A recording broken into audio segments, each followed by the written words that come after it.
last minute, so that's something that we're going to lack. But to compensate, I'm sure a lot of you, because you come here, you probably know something about Aafia Siddiqui. And so, as Humera said, if at any point you feel that I'm wrong, or you feel you know something better than I do, or even if you have any questions that we could discuss as a group of people, then please just feel free, put your hand up, and we can have a discussion about that. Over here, I've just got a slideshow presentation, which is basically, I know some of you don't know that much about Aafia Siddiqui. It's going to go through systematically, as much as possible, from start to finish, who she is, where she is now, and what's happened to her. Just to start, this is Raleigh, Pakistan. We only started a month ago, and Humera explained there's not much detail there, but we have started up a website and trying to make more events like this to create greater awareness of the various types of protests that are taking place to protest against injustice in Pakistan, and hopefully sort of galvanize some of us to actually take part in those protests. But go on the website, sign up if you feel interested. To begin with, who is Aafia Siddiqui? That's a picture of her when she graduated, looking quite happy.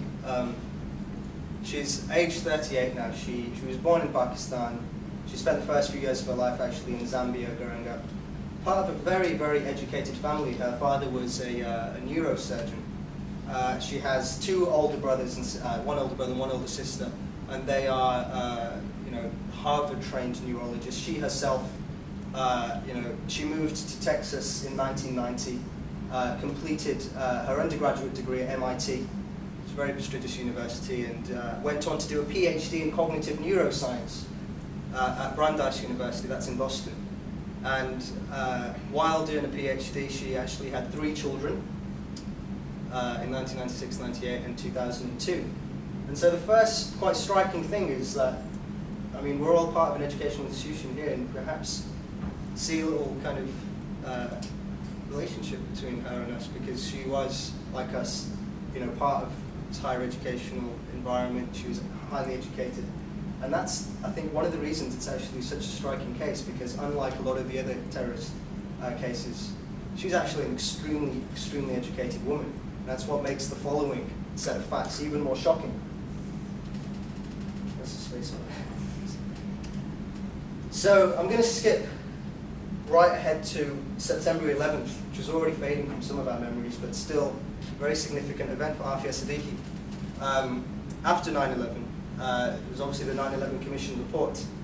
In that report, she was mentioned as someone who helped basically transfer $19 million worth of blood diamonds from West Africa, apparently to help fund Al-Qaeda. Now, she totally denies this. She was actually in Boston this whole time with her family, having 3 kids. She was part of an Islamic society at university, has no links to Al-Qaeda, according to herself, and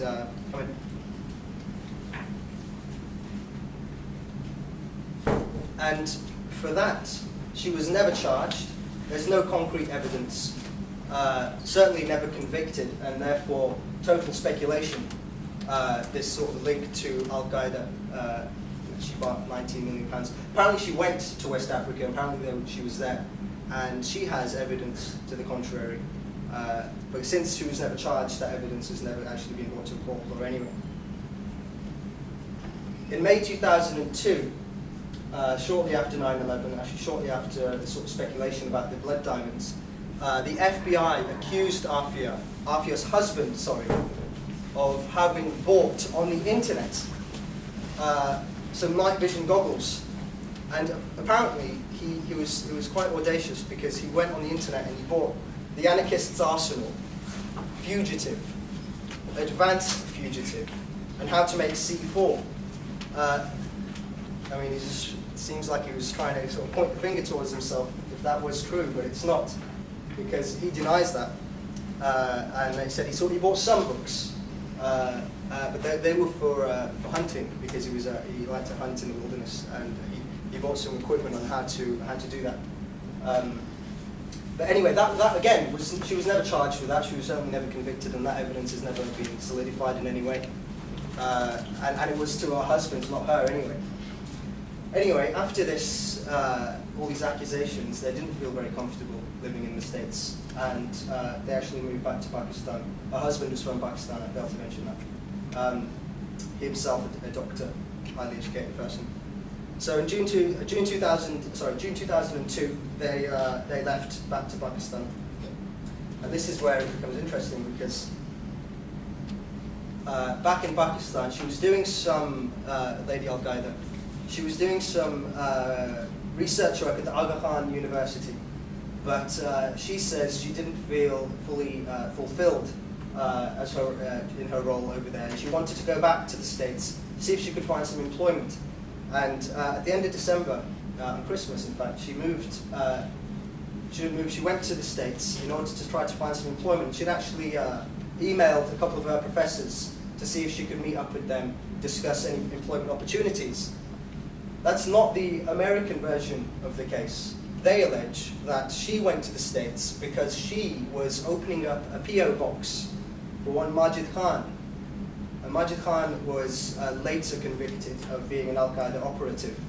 And that is the link, they allege, between her and Al-Qaeda, because they allege she set up this P.O. box which was going to be used to transfer some money, some documents to the States, to Majid Khan. She denies that. And in any case, again, never charged and never convicted for this. She went back to Pakistan, and this is where this man comes into the equation. Probably seen that picture before, some of you. That's Khalid Sheikh Mohammed, the alleged mastermind of the 9/11 attacks. He was arrested in Pakistan and waterboarded 100 times during his interrogation. You can probably tell from that picture he's not in the best of conditions. And during that interrogation, he apparently named Aafia Siddiqui while being waterboarded, while being interrogated. And on that basis, there was a huge uproar in the United States that one of their PhD doctors has been involved in Al-Qaeda, and she was labeled Lady Al-Qaeda.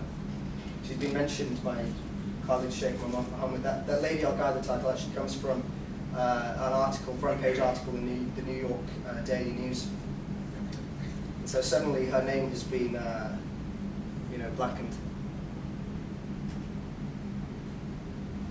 Not long afterwards, on the 30th of March of 2003, she, actually I should premise this by saying something else, 1 second. Sorry, I missed out an important detail. On the 25th of March, after the interrogation of this man, the FBI issued out a wanted for questioning alert, a global wanting questioning alert. Aafia Siddiqui, her name was in the news, it was on the FBI wanted list. She was accused of being a courier of blood diamonds and a financial fixer for Al-Qaeda. I mentioned earlier she'd never been convicted or charged with those things, but that was what was in the media. And so, it's relevant because 5 days after that, she, being afraid of the consequences, was actually at her mother's house in Karachi and wanted to go to the security of her uncle's house in Rawalpindi. She had to catch a plane to get there. And I mentioned she had 3 little kids. And on the way to the airport in Karachi, she was abducted. Well, according to her, not according to the Americans. But she disappeared. No one ever saw her again for a very long time. A few days after that, her mother actually tried to hold a press conference with Imran Khan, Member of Parliament in Pakistan. Probably heard of him. He was going to do a press conference to sort of create some awareness on why has this lady disappeared. Except when she tried to do that press conference, she says she was contacted by some anonymous callers, which she thinks was the FBI, saying, if you do this press conference, Aafia Siddiqui is going to die. She's going to die. And so she cancelled the press conference. A couple weeks later, some reports said that she'd been arrested, actually. The reason she's disappeared, she's been arrested by the Pakistani government. 2 US federal law enforcement officials actually came out and said, yeah, she's been arrested, being taken into custody also. And NBC, American news channel, actually reported that Dr. Siddiqui had been arrested also. Which is quite weird, because only a couple days after that, those